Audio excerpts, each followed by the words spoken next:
to you. My name is Volker Friedrich. I'm the founding partner and managing director of GBP International. We are a consulting firm working in and with Asia Pacific. And today I have the pleasure to have a one-on-one interview with Tan Sri Munir from Malaysia. He is one of the most reputable academic and business person I know. He has a number of assignments in various advisory boards. He is the chairman of a think tank called CARI. He has been working in many industries from aviation to telecom to banking. And Tan Sri Munir, thank you very much for having this interview with us. First of all, I'd like to ask you, how is the present scenario in the corona situation in Southeast Asia, and what is your personal impact you are seeing in the country? Thank you, Volker, for the introduction. I think coronavirus is still with us, but I think in general, Southeast Asia has managed the pandemic better than almost every other region in the world. I mean, of course, there are exceptions like Taiwan on its own. Taiwan is fantastic the way it has managed it. And of course, China, you know, the way the virus may or may not have started there. You've got to be careful, you know, but it has got it under control. Vietnam, in Southeast Asia, Vietnam has been the best in so far as the virus pandemic is concerned. Malaysia has had its ups and downs. At the moment, we are into the third wave. We're trying actually to get the infectivity rate below 1. It is still about between 1.1 to 1.5, but you know, it is under control. Yeah. Okay. Very good. I mean, there is no doubt that this is having a huge impact on all parts of life of individuals, families, companies, organizations, all the governments anywhere in the world. They're trying to manage with huge funding and subsidies and loans and credits and deferred payment. So it's definitely a real challenge. But today I would like to go away a little bit, because we talk about Corona every day in the news. We have had a major decision with the regional comprehensive economic partnership agreement signed 2-3 weeks back. And I would like to say that in Europe and Germany, it was really underrepresented in the news and in the media, because it's the largest trade bloc now, larger than the EU, larger than US, Canada, Mexico. What is your take on this agreement, and what role will it play in future? Well, in the private sector here, and you know, I represent the ASEAN private sector in various capacities. One as the chairman of the ASEAN Business Advisory Council of Malaysia, and there are 10 such councils, and we form a regional council, and we drive, you know, some of the inputs. And secondly, as chairman of CHARI, which is the ASEAN Research and Advocacy Institute, you know, and CHARI was the thought leader, the knowledge partner in a paper we presented to the leaders. It is called A Pathway Towards Recovery and Hope for ASEAN. I call it Pathway 225.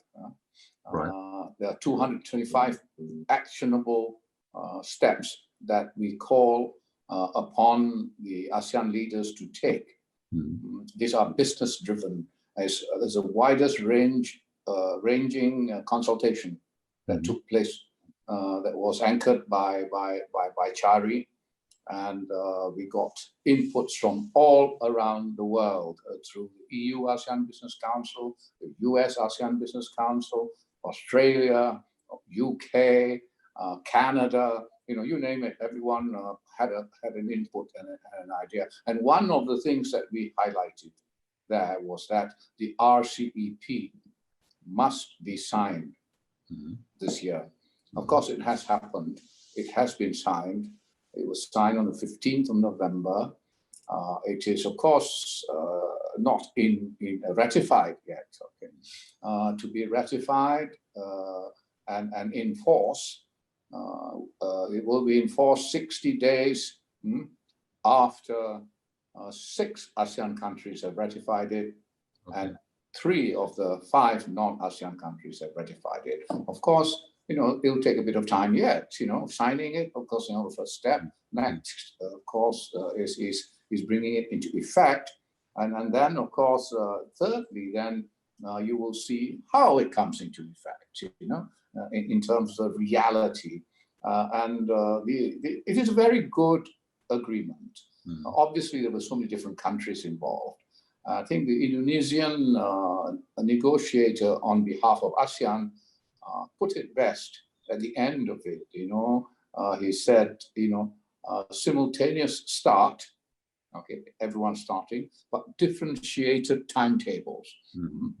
So because if you look at the annexures, for the various countries in terms of the tariffs and so on, you find, of course, time being given to some other countries. For Malaysia, for example, is 000. So overall, it's about 92% decrease in tariffs, amongst the participating members. Right. That's quite important for trade, And then, of course, it will also simplify and standardize customs procedures, between the participating states. It will also simplify, very important, this one, the rules of origin. And the certificate of origin that you present at any one point will be sufficient if it is produced, the product is produced in RCEP country for the final destination market. In terms of the supply chain, that has been such an important topic during the COVID crisis. This is quite important and will encourage, therefore, greater investment along the supply chain in countries that can value add in that supply chain process. And I think that is a very important thing in making this region you mentioned.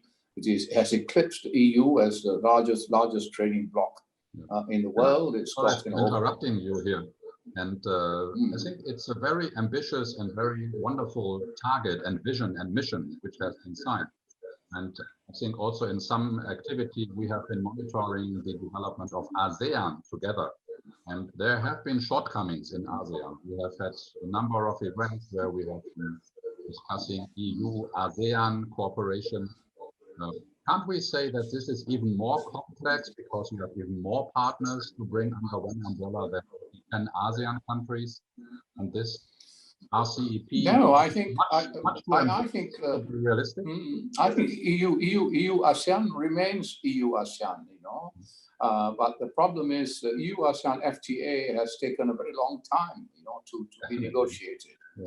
And that's problem number one. Problem number two, EU seems to be quite satisfied so far because it's got 2 FTAs, with ASEAN member countries, Singapore and Vietnam, and Vietnam. So, but I think this is a time for the EU and the ASEAN to move together to have an FTA. And this will give EU an opportunity as well in RCEP, quite apart from ASEAN, ASEAN market. I agree with your assessment, but honestly speaking, I'm not very optimistic, that the EU has this on top of their agenda, given the present circumstances. So I really welcome you to be more present in Brussels, in Berlin, in London, to push this agenda. But then you look at overall, if you look at RCEP overall, there are certain provisions in the agreement. There are 20 chapters, as you know, in the RCEP agreement. And therefore, even if you do not have an FTA, you can invest in one of the RCEP countries, like say an ASEAN country, to therefore reach a destination market in RCEP, which is a market which is 1/3 of global output, which is big and it is growing faster. ASEAN itself, has grown, I think in the past decade at 5.3%. And this year will be the first time, I think in 22 years, that ASEAN will have a negative growth minus 3.8 because of COVID. Yes. And also investments have fallen, in 2020. In ASEAN, for example, overall it's fallen about 14%. Right. Although that is not the same everywhere. Indonesia is only 6% decrease. That's right. But average has fallen. But then it will come back. It will come back. And then I think it will be well placed. And RCEP, your initial question, RCEP will make it better place, to expand the economy again. Now, it's a very good platform, but on the EU, it's not just trade, it's not just investment, it's about quality, sustainable development goals, green technologies that you can bring, standards of transparency, of accountability that they can introduce into projects and make it a habitual thing, in ASEAN, in the region at large. So EU has got a very important role to play, both on the hard and the soft, side, of economic growth, of economic, integration, of economic cooperation. Right. So EU has got a role to play. It must grab it. Yeah, I can't agree more with you. And when we see the overall picture, how the EU is positioning itself and their companies, that they put the bar very high, when it comes to ethical investments. You mentioned the United Nations Global Development Goals, sustainability issues.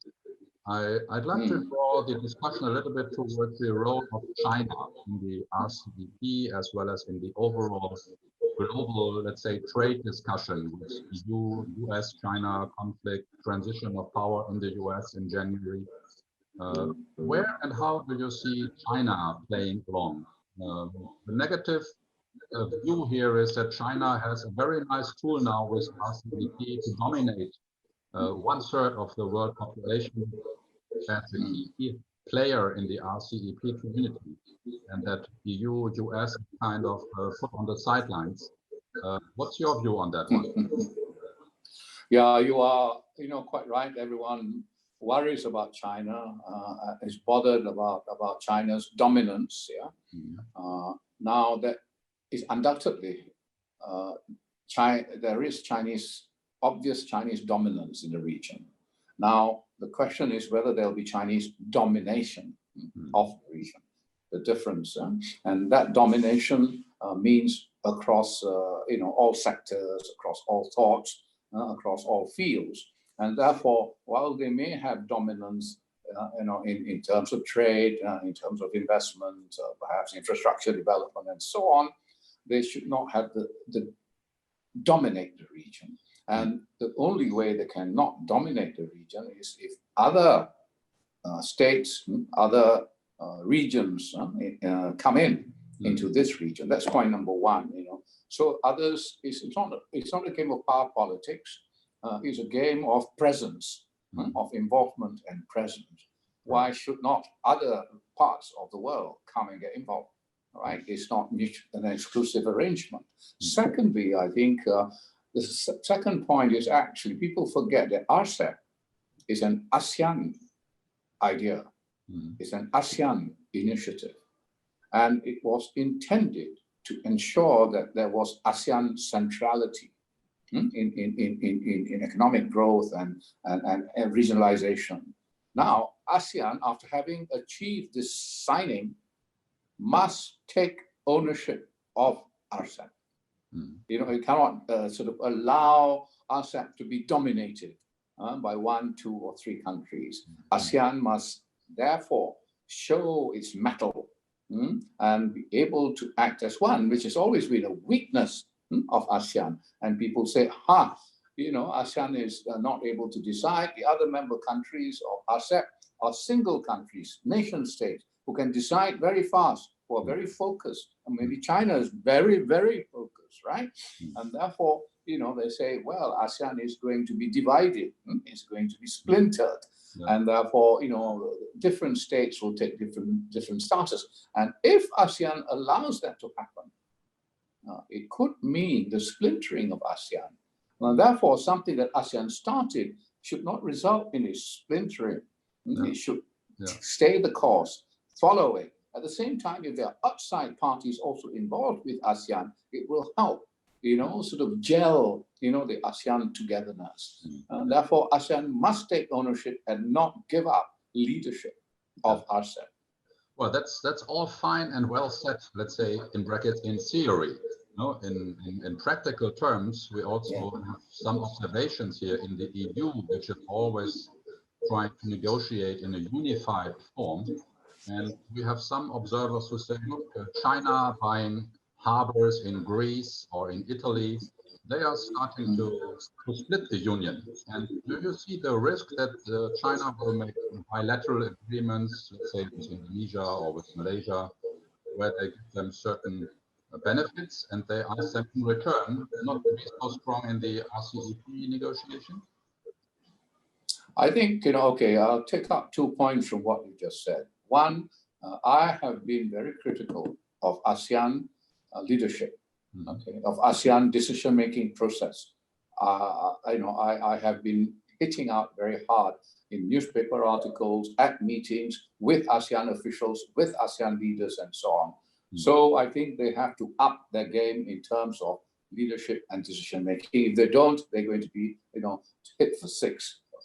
And therefore, that's point number one. Point number two, therefore, will ASEAN do it? Will ASEAN not do it? Let's see.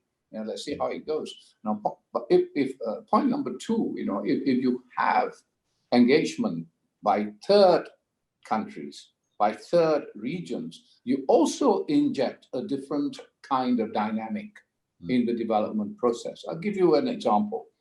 BRI, seen as a China, storming and stomping all over the world, trying to take over. You're talking about unsustainable. BRI's Belt and Road Initiative, for our business, right? But what you have to do is you've got to inject the qualities of sustainable growth and the qualities of transparency, accounting standards, accountability into projects, including BRI projects. That can only come about if you say, you have project A, therefore, that involves European engineers, let's say, or European lawyers as well, and so on and so forth. Europe must stay involved in the region and must be even more involved to avoid this domination that you are afraid of. If you're afraid of domination, but you do not do anything about it, where are you going to be? That's exactly the point, the problem from a business perspective is, or from a project owner's perspective is that if you have all these higher standards, higher transparency, higher compliance, etc., from a business perspective, it is adding costs to the project investment. So who's going to pick up the bill for these higher standards? Well, those are costs well borne, because if you look at green projects and investment in green industries, green companies, the rate of return actually is better than, there is evidence to show, by investment bankers have this evidence to show. If you are going to be driven purely by the rate of return, and therefore you go green. It gives you a higher return, right? Even if you're not, if you're not convinced on SDG goals and so on. No, I agree with you. And if you look at the financial community, and you're a banker as well, there are a lot of, especially state investment funds from Norway, for example, who make a very clear cut now, for instance, not to invest in fossil fuel energy projects anymore and things like, and they take care of CO2 emission calculation and things like that. So we are definitely on the right track, but it will take time. It hasn't been rolled out completely on a global base. I agree with this. I think, if ASEAN does not learn from the mistakes that have been made in the UK, in the US, even in Europe, in terms of development, without care for people, the quality of life of people, and the differences in incomes and wealth among people, it's going to end up in the same way with polarized societies. That's going to attack the political stability which ASEAN always talks about. Therefore, to nurture that political stability, you must understand that the dynamics of your economic development must not be one that topples that stability. Must be one that actually gives privileges. You know, we talk about sustainable development goals, and nobody knows what it is for our low down there. You know? They don't know what it is. We talk about digitalization.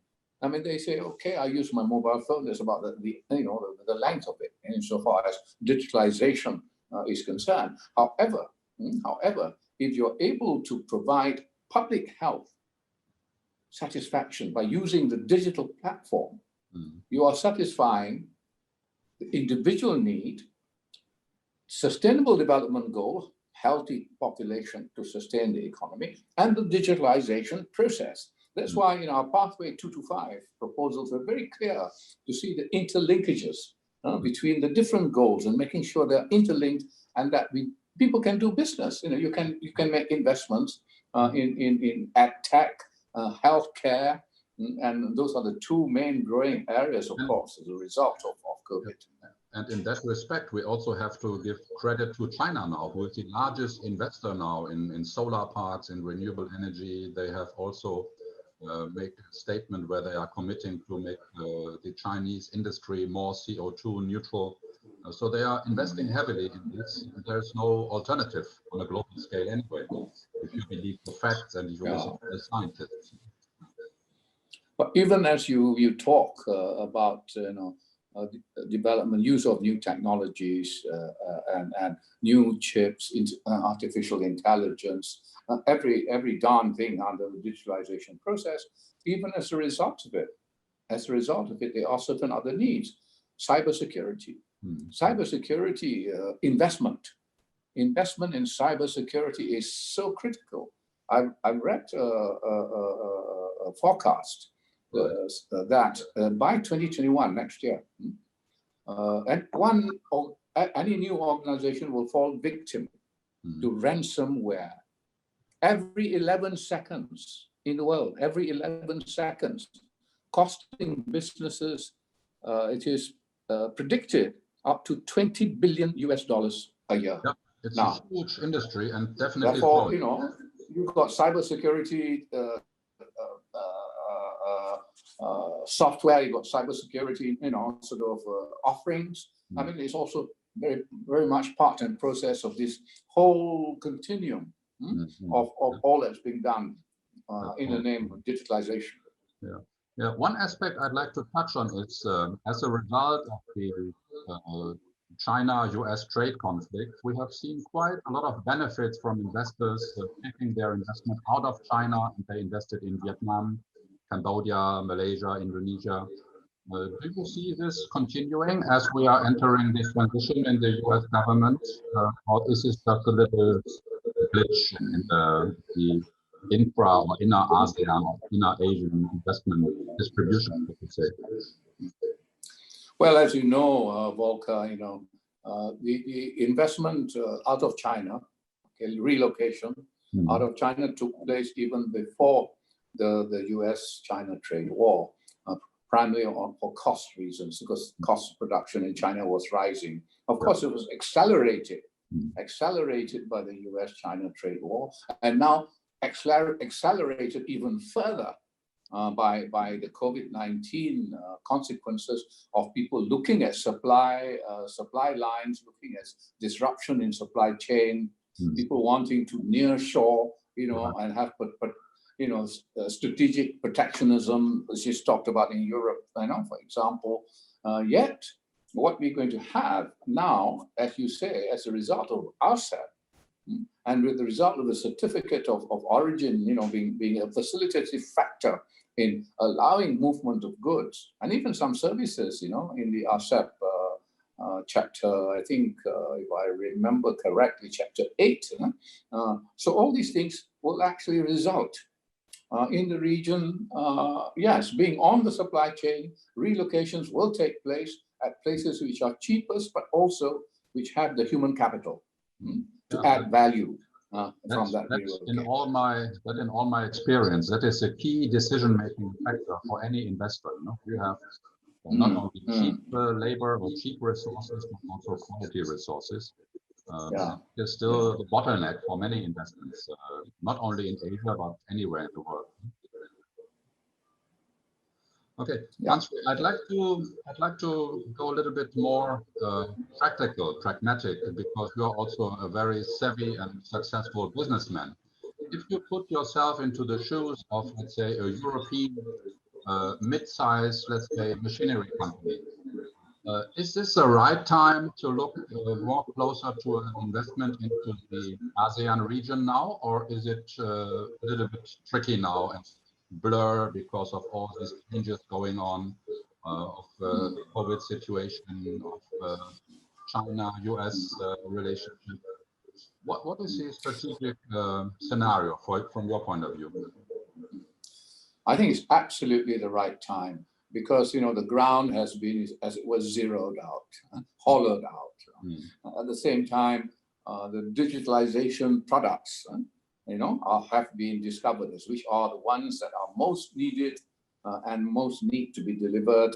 And so, in the case of education, ed tech, there's huge opportunities, because 90% of the world's classrooms closed down during this thing. That's what ed tech has grown.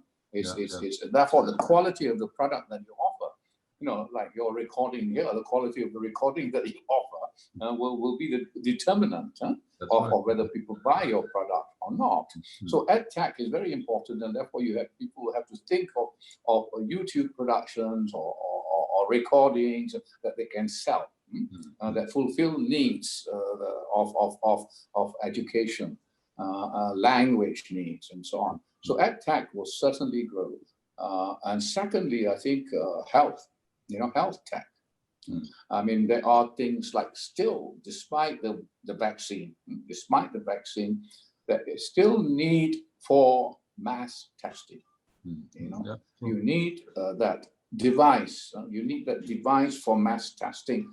Whether the device can be a mass test, a test that gives you spontaneous result, or whether you have COVID-19 or not, and one which gives you a result 1 week later, that makes a difference in terms of whether you're able to travel freely and so on and so forth.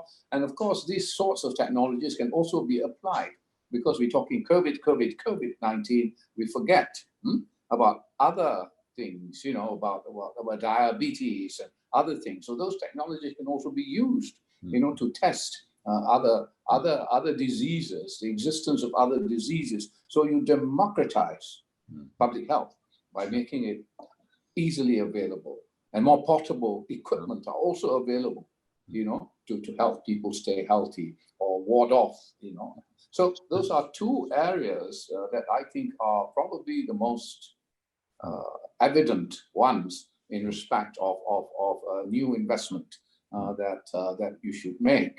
I mean, I think in terms of infrastructure, there's a great need. I mean, 5G infrastructure, this is so politicized, right? So very politicized. But, like ASEAN region needs between 11 to 18 billion US dollars of 5G investment.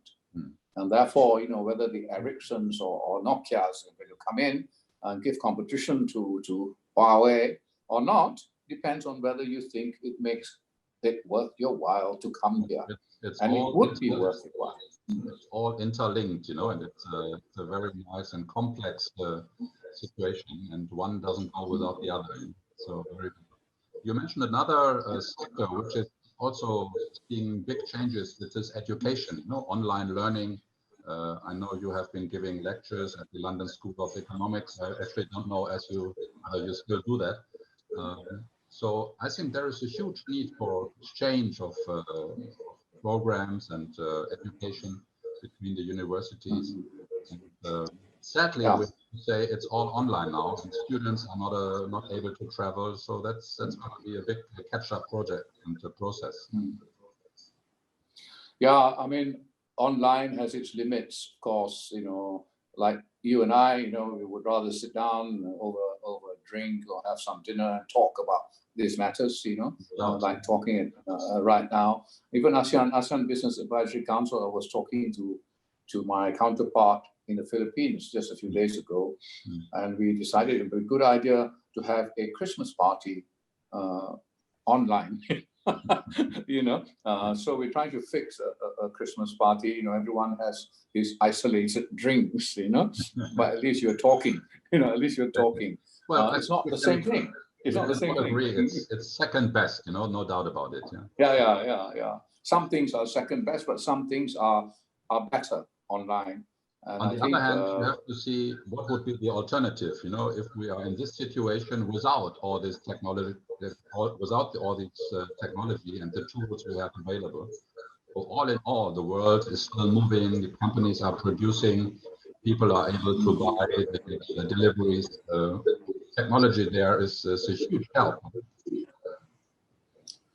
Essentially, you want goods to move, right? And therefore, logistics have got to be improved.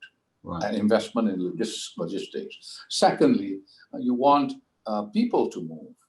Therefore, we want to not revive, and because you want to revive, but you want to be on an airline again, to take holidays, to go on business trips, right? And therefore, you need all the healthcare protection to do such a trip. Vaccine, maybe, one, you don't know, they're all going to be effective. So you want people and goods to move. You want services to be offered. If they cannot be offered directly, personally, physically, they have to be offered online. And then between online and physical, you have to decide which is more efficient. Now, the retail industry is dying everywhere. The high street shops are closing. In Britain, in Germany, here, in Malaysia, but is the online experience better? Are you getting your even if it's a Selfridges sort of jacket or whatever? Is it a better experience? Some people will say no, some people will say yes, but I think certain things need it online. Especially food, sort of medical supplies. Yeah. And Lazada in Malaysia provided the platform, the e-commerce platform, to allow people to sell their products, move their products better, because they could not move it, sort of with trucks and roads and congestion, with the congested activity. Well, I definitely think we can agree that we are living in disruptive times, whether it's in terms of technologies, business solutions, services, products. And I think that was a very enlightening and useful discussion we have had. Thank you very much for sharing your thoughts. And very nice to see you. Thank you.